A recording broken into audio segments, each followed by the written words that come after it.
So we are going to discuss one of the most important aristas or fermented liquids, which is very commonly used, called as Abhayarista. It is useful in piles, hemorrhoids, release bloating, constipation. We will get this information and more about its uses and all from Dr. Gururaja himself.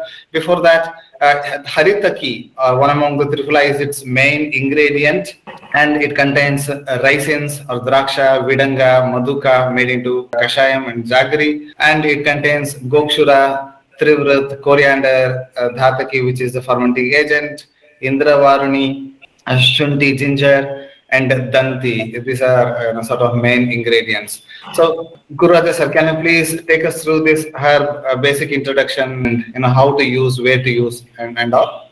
Abhayarista is one of the important preparation, usually pointed towards controlling the apanavata or rectifying or modifying the apanavata. For that purpose, it is extensively used, and of course, it's one of the important ingredient in preparation. In case of hemorrhoids, it's widely used. It contains basically haritaki to a large extent, followed by draksha.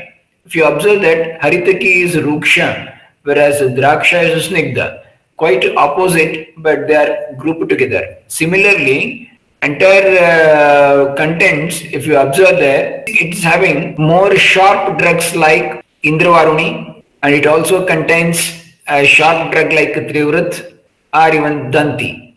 But when you compare to the quantum of Haritaki present in that, it is almost 4.8 kgs. So when compared to that, it is just 96 grams these drugs are. But these drugs are very potent drugs. That's why 96 grams also can do wonder.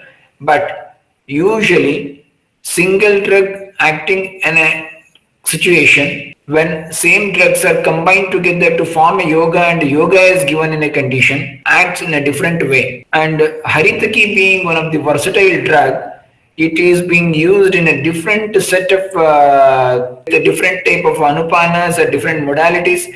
It is extensively used in a different manner. For example, Haritaki is it is said that Charvitam Agnivardhanam. If you just directly chew the Haritaki and eat it, it will going to increase your Agni. So Charvitam Agnivardhanam. Then similarly it is said Veshita Malashodhini. If it is powdered and it is taken, definitely it is going to improve the Malashodhana. It helps in evacuation. Similarly, Svinna Sangrahiki. If you just boil it and eat it, then it acts as in a quite opposite direction. It is does the Sangrahana type of thing. It avoids the stools to go out. It helps in formation of the stools. So a single drug in a different type of modalities or even different methodology, if it is adopted to use, then it behaves in a different manner. Similarly, if Haritaki is very clearly as a drug of choice, it is to be taken even in a different doses, it behaves in a different manner. For example, Haritaki as a single drug, we use it in case of ascites, where it requires a stringent and very strong type of evacuation. There also we use it, and even Haritaki as a part of Triphala on a daily basis, regularly we use it. So in both the cases, it is helpful. So in that manner, even though it contains Danti, Trivrat and all those things, it is not to be considered as a very strong or very type of pungent, or it is a penetrating type of drug, but it is a moderately designed with the help of other drugs in that.